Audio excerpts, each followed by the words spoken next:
Olá, pessoal. Sejam bem-vindos a mais uma aula da disciplina Cálculo 2. Eu sou o professor Lucas Mello e na aula de hoje nós vamos fazer uma introdução ao cálculo integral. Antes eu vou mostrar para vocês aqui o livro que a gente vai utilizar bastante nessa nossa disciplina. É o livro Cálculo Volume 1, do autor James Stewart, que está aqui embaixo. Vamos dar uma olhadinha no sumário desse livro para ver o que a gente tem contemplado aqui. Nós temos bastante conteúdo que vocês estudaram no Cálculo 1, então quem precisar de um material de revisão também pode utilizar esse livro aqui. Capítulo 1, funções e modelos, depois limites e derivadas, regras de derivação, aplicações de derivação, e aí a gente chega no capítulo 5, que é o nosso capítulo de integrais. Então vamos lá para esse capítulo. Estamos aqui com o capítulo de integrais e eu vou ler para vocês aqui a introdução do capítulo. No capítulo 2, usamos os problemas de tangente e de velocidade para introduzir a derivada, que é a ideia central do cálculo diferencial. Neste capítulo, começaremos com os problemas de área e de distância e os utilizaremos para formular a ideia de integral definida, que é o conceito básico do cálculo integral. Veremos nos capítulos 6 e 8 como usar a integral para resolver os problemas relativos a volumes, comprimentos de curvas, predições populacionais, saída de sangue do coração, força sobre um dique, trabalho, excedente de consumo e beisebol, entre muitos outros. Há uma conexão entre o cálculo integral e o diferencial. O teorema fundamental do cálculo relaciona a integral com a derivada e veremos, neste capítulo, que isso simplifica bastante a solução de muitos problemas. Então, aqui a gente vê que ele menciona a motivação para o estudo do cálculo diferencial, né, que é o problema da tangente e o problema de velocidade também, e a gente vai ter também uma motivação aqui para o estudo do cálculo integral, que vai ser o problema da área e o problema da distância. E aí fala sobre alguns contextos de aplicação ali, né, como volumes, comprimentos de curvas, entre outros. E então, vamos lá. Nessa aula de hoje, a gente não vai chegar ao teorema fundamental do cálculo, que estabelece uma relação entre o cálculo diferencial e o cálculo integral. Isso vai ficar na nossa próxima aula. Hoje é uma aula introdutória com a apresentação dos conceitos e a motivação para esse estudo. Então, qual que é a ideia do problema da área? A nossa contextualização, nossa motivação para introduzir o conceito de integral. A nossa motivação é a seguinte, pessoal. A gente sabe como calcular a área de algumas figuras planas, como, por exemplo, a área de um retângulo, a gente faz base vezes altura, a área de um triângulo, nós temos base vezes altura sobre 2. Uma área de uma outra figura qualquer, como está exemplificado aqui, a gente pode decompor essa figura em áreas menores e fazer a soma dessas áreas. Então, a gente sabe calcular a área de algumas figuras planas. Mas, por exemplo, se a gente quisesse calcular essa área aqui, ó, dessa figura, figura 1 que está exemplificada aqui, vamos supor que a gente quisesse calcular a área do intervalo de A até B, acima do eixo X e abaixo da curva do gráfico. Como é que a gente faria para calcular essa área? A gente não tem uma fórmula específica como para essas figuras que a gente viu aqui. Então, a nossa motivação inicial é essa. Nós queremos ser capazes de encontrar a área sobre a curva de funções em um determinado intervalo. Então, como é que a gente vai fazer isso? Se a gente não tem uma ferramenta desenvolvida ainda, a gente vai fazer por aproximação, a gente vai tentar chegar perto dessa área. E para isso, a gente vai utilizar esse exemplo 1 aqui, ó. Use retângulos para estimar a área sob a parábola y igual a x ao quadrado de 0 até 1. A região parabólica S ilustrada na figura 3. Então, a área que a gente quer, a área real, é essa área aqui, ó, que está na figura 3. A área que está no intervalo de 0 até 1, acima do eixo x e abaixo da curva do gráfico, que é a função y igual a x ao quadrado, que é esse trecho de parábola aqui. Beleza? Essa é a nossa área real. Mas como a gente não sabe como calcular essa área ainda, a gente vai utilizar retângulos para subdividir esse intervalo de 0 até 1 e a gente poder chegar perto dessa área. Essa figura aqui, a figura 4A, ela está dividindo o intervalo de 0 até 1 em faixas, 4 faixas de mesmo tamanho, e a gente tem as áreas S1, S2, S3 e S4. Então, essas faixas aqui, elas estão dividindo a nossa área real, que é a área S. Mas essas faixas ainda têm essas partes curvas aqui, ó, que são a parte do gráfico do trecho da parábola. E a gente não sabe como calcular essa parte, a área dessa parte curva. Então, a gente vai fazer a aproximação por um retângulo, que a gente conhece a área de retângulo. Só que essa figura 4B, aqui, ó, essa figura que a gente está, ela está fazendo retângulos com uma parte de sobra de área. A gente está fazendo retângulos que ultrapassam a nossa área real. Então, essas faixas aqui, elas nos dão uma área que é maior do que a nossa área real S da figura 3 aqui, ó. A gente tem esses dentes aqui, ó, nessas quinas aqui dos retângulos que ultrapassam o limite do gráfico. Então, a gente tem uma área por sobra.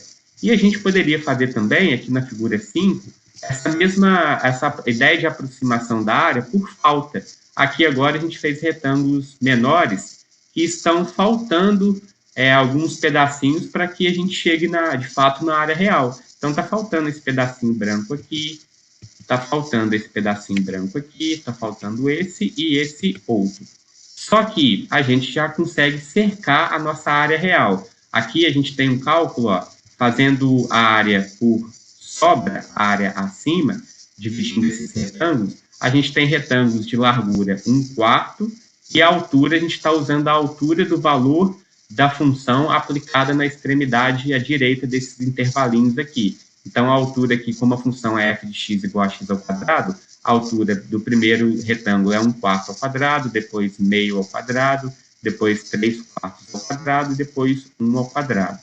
A altura desses aqui está sendo a parte esquerda, então são retângulos menores. Então, aqui 0 ao quadrado dá 0, a gente vê que a gente nem tem um retângulo na primeira faixa. Depois, 1/4 ao quadrado, meio ao quadrado e 3/4 ao quadrado. A gente gerou retângulos menores. A área sobrando, a área da figura de cima, essa daqui, ó, ela deu 0,46875. E a área da figura por falta, ainda está faltando algum pedaço para completar nossa área real, deu 0,21875. Vocês podem depois dar uma olhada no livro, nessa página que a gente está aqui, 327, e verificar esses cálculos que foram realizados. Então, que é a nossa área real, aqui, ó, ela está cercada. Ela é maior do que a nossa área por falta e ela é menor do que a nossa área por sobra. Só que esses retângulos aqui, dividindo em 4 faixas, ficou muito grotesco, digamos assim, né? Ficou muito longe da área real. Então, vamos dividir em mais faixas para a gente melhorar a nossa precisão. Aqui foi dividido em 8 faixas abaixo e 8 faixas acima. Quando a gente a gente aumenta o número de faixas, a gente diz que a gente está fazendo um refinamento da partição do intervalo. Então, a partição do intervalo é dividir ele nesses pedacinhos, nessas faixas. Então, acima a gente tinha faixas de tamanho 1/4 e aqui a gente tem faixas de tamanho 1/8. Observem que a precisão aqui da área, ela melhorou, agora já está acima de 0,27 e abaixo de 0,39. Nessa tabela aqui, ó, vocês podem ver um refinamento muito melhor. A gente tem essa coluna aqui indicando o número de subdivisões do intervalo. Então, foi partido em 10 faixas, 20, 30, 50, 100, 1000. E aqui o L significa a área por falta e R significa a área por sobra. E a gente vai cercando a nossa área. Até que a gente chega em 1000, a gente já tem 2 casas decimais iguais, tanto na sobra quanto na falta. 0,33, depois 2. E aqui 0,33, depois 3. Então, as 2 primeiras casas decimais, a gente já conseguiu fixar utilizando essa partição em 1000 intervalos. Muito bem, pessoal. Então, a gente vê que a gente consegue uma precisão melhor. Mas como é que a gente encontraria essa área real? A gente está chegando perto, a gente está fazendo por sobra e por falta. Mas eu quero, de fato, conseguir encontrar essa área que a gente descreveu ali em cima, aquela área da figura, vamos voltar aqui, a área da figura 3. Então, por retângulos, a gente está se aproximando, mas a gente tem esses dentinhos aqui que ora sobra, ora falta. Então, o que a gente vai poder fazer para encontrar essa área de fato é a gente aplicar um limite, que vai estar no exemplo 2 aqui, ó. Para a região S do exemplo 1, mostra que a soma das áreas dos retângulos aproximantes superiores, ou seja, sobrando, tende a 1/3, isto é, o limite das somas superiores, com n tendendo a infinito, é igual a 1/3. O que acontece quando a gente aplica esse limite? Vou mostrar para vocês daqui a pouquinho com uma animação no software GeoGebra. Aqui, a gente tem uma fórmula que foi utilizada para a gente realizar essa soma. A gente tem a função f de x igual a x ao quadrado, a gente partiu o intervalo em n pedacinhos, então as extremidades ficam 1 sobre n, 2 sobre n, 3 sobre n e assim por diante, e a soma é a gente fazer a largura do intervalo vezes a sua altura. Então, a gente vai somar essas faixas, é a largura de cada faixa, que é fixa, que é 1 sobre n, vezes a sua altura, que é 1 sobre n, aliás, cada extremidade dos intervalinhos ao quadrado, porque a função é f de x igual a x ao quadrado. Então, 1 sobre n está em comum, ele foi colocado aqui em comum. 1 sobre n ao quadrado aparece em cada um desses parênteses aqui, então também foi colocado aqui para fora. E a gente tem, colocado em evidência, né? A gente tem a soma dos quadrados dos n primeiros números inteiros positivos. E essa fórmula para essa soma foi dada aqui, ó. A gente tem n vezes n mais 1 vezes 2n mais 1 sobre 6, e realizando a simplificação com esse 1 sobre n ao cubo aqui, a gente tem a soma superiores igual a n mais 1 vezes 2n mais 1 sobre 6n ao quadrado. Isso é manipulação algébrica que foi feita aqui. Quando a gente aplica o limite com n tendendo a infinito, a gente vai ter esse 6 do denominador aqui virou 1/6, que está aqui fora. Esse n ao quadrado do denominador foi desmembrado para cada um dos parênteses, então n mais 1 sobre n, 2n mais 1 sobre n, e a gente fez também uma manipulação algébrica aqui de desmembrar esse denominador. N por n dá 1, 1 sobre n está aqui. 2n por n dá 2, 1 sobre n está aqui. E quando n tende a infinito, 1 sobre n tende a 0, porque é 1 dividido por um número muito grande, isso dá um número muito pequeno. Então, nesse primeiro parêntese sobra 1, nesse segundo parêntese sobra 2, 1/6 vezes 1 vezes 2 dá 1/3, e essa área tende a 1/3. Da mesma maneira, a gente poderia mostrar que as somas inferiores também vai tender a 1/3. Só que o que é esse limite que apareceu aí?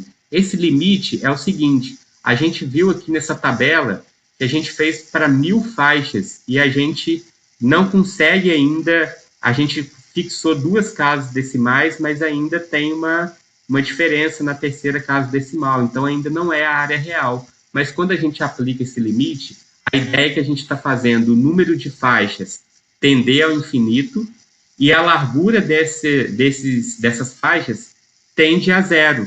Então, a gente vai ficando com retângulos cada vez mais estreitos e vai sobrando ou faltando cada vez menos. Então, a gente, com o limite, a gente, de fato, vai chegar na nossa área real. Para ilustrar isso para vocês, vou mostrar aqui, ó. Aqui eu tenho um gráfico de uma função qualquer e eu quero encontrar essa área aqui, essa área dessa região colorida. Para isso, eu vou fazer os nossos retângulos inferiores e superiores. Essa área eu já afirmo para vocês, ela vale 1. Essa é a nossa área real. Quando eu faço os retângulos inferiores, por exemplo, aqui eu estou com 6 retângulos. A área está dando 0,76. Essa aqui é a área inferior e essa aqui é a superior.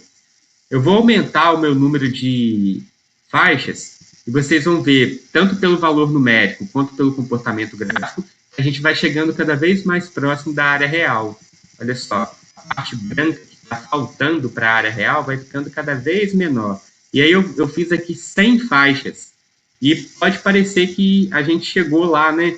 Mas se a gente der um zoom aqui, ó, a gente vê que ainda tem dentinhos aqui, está faltando alguns pedacinhos. E a mesma coisa vai acontecer se a gente fizer pela sobra, são os retângulos maiores, ó.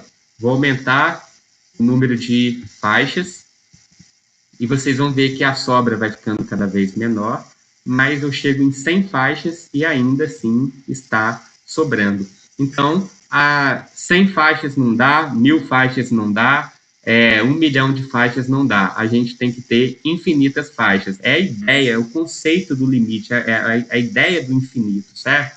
Então, se a gente aplicar esse limite tendendo a infinito aqui, a gente chega, de fato, na nossa área real. Só que a gente não vai ficar, na nossa disciplina, aplicando o limite sempre. A gente vai ter uma possibilidade de, aplicando o limite, entender o que essas somas infinitas nos levam, e a gente vai, a partir do teorema fundamental do cálculo, relacionar com o cálculo diferencial. A gente vai ver que tem uma relação entre integral e derivada. Mas aí, continuando aqui para vocês entenderem essa parte do refinamento, da gente se aproximar da área real, a gente tem aqui a área por sobra, com 10 faixas, 30, 50, vocês vão vendo que vai ficando melhor a precisão. E a mesma coisa por falta, com 10 faixas, 30 e 50 também.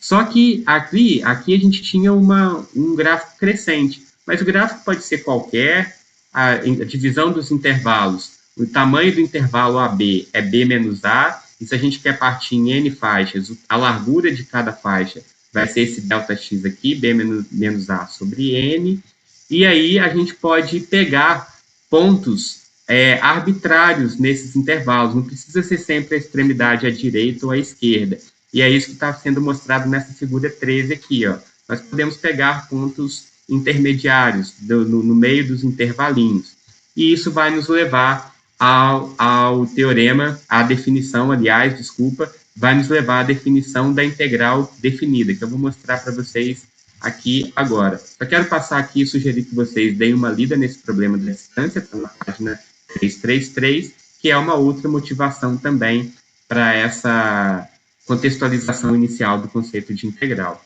E aí a gente vem aqui, para a integral definida, a nossa definição é a seguinte. Antes, deixa eu mostrar uma coisa para vocês.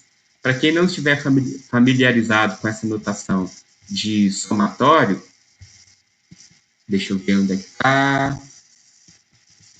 Está aqui para cima. Aqui, Quem não estiver familiarizado com essa notação de somatório, o que a gente está fazendo é o seguinte. O que são essas faixas que a gente está somando, esses retângulos que geram sobras e faltas? A gente está somando essas faixas que são de largura ΔX, que é a divisão do intervalo, que é esse ΔX aqui, deixa eu voltar para vocês. Aqui é a largura do intervalo, partindo ele em N pedaços. E qual que é a altura desse intervalo? É o valor da função aplicado em algum ponto arbitrário aqui desse intervalinho, entre as partições, nas faixas.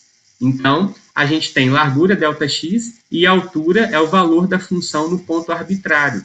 Então, quando a gente faz essa notação de somatório aqui, a gente está somando todas essas faixas. ΔX é a largura da faixa, f de xi é a altura da faixa I, na posição I, e o somatório é para somar essas faixas com uma extremidade inicial até uma extremidade final. Então, a gente está, por exemplo, no intervalo AB, a gente começa I igual a A até a extremidade final, aliás, I igual a 0 até N, quando a gente faz a partição em N pedaços, e a gente escolhe o ponto inicial como sendo a extremidade inicial do intervalo A e a extremidade final como sendo a extremidade B. Beleza, essa é a notação de somatório. E aí a gente vem para a nossa definição aqui de integral definida, que é a seguinte.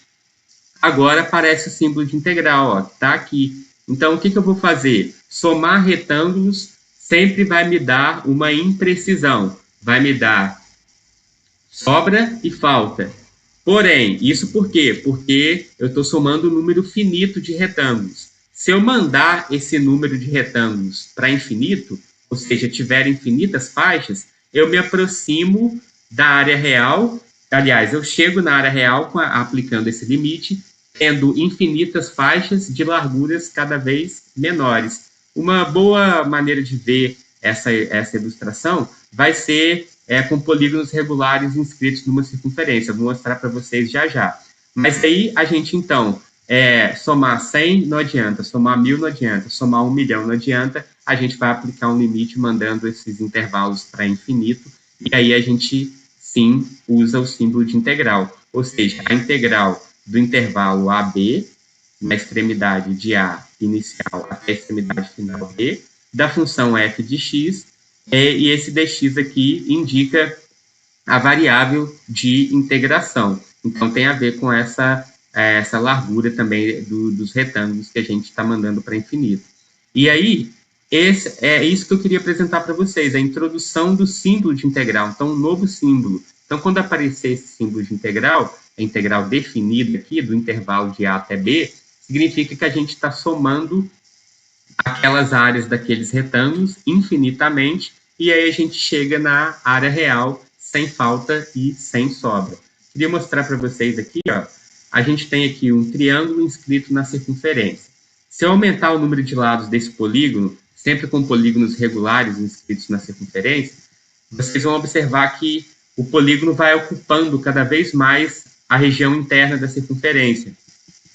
Eu vou aumentando o número de lados e o polígono vai se aproximando da circunferência.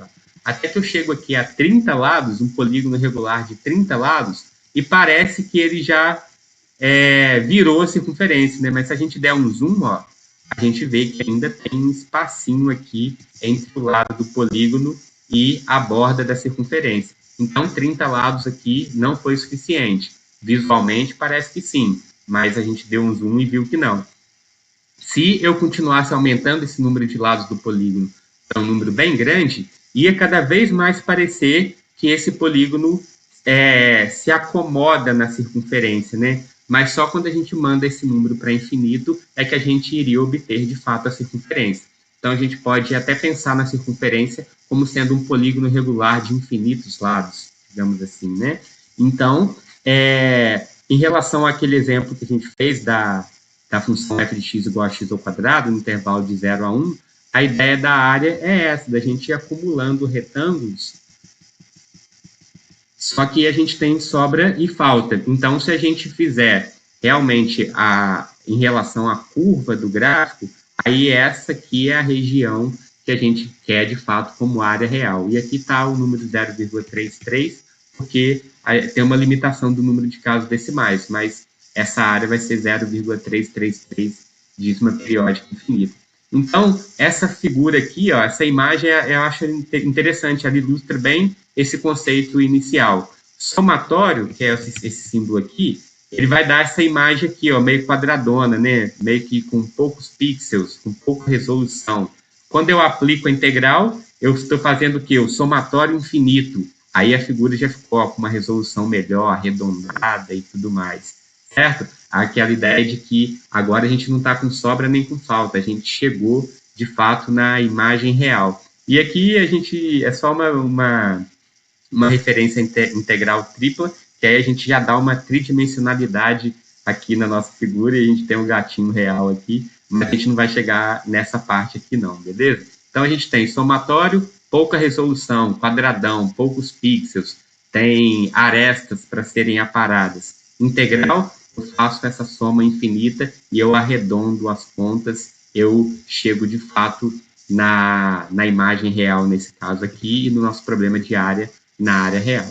Beleza, pessoal? Então, espero que tenha sido uma boa aula para vocês e até a próxima.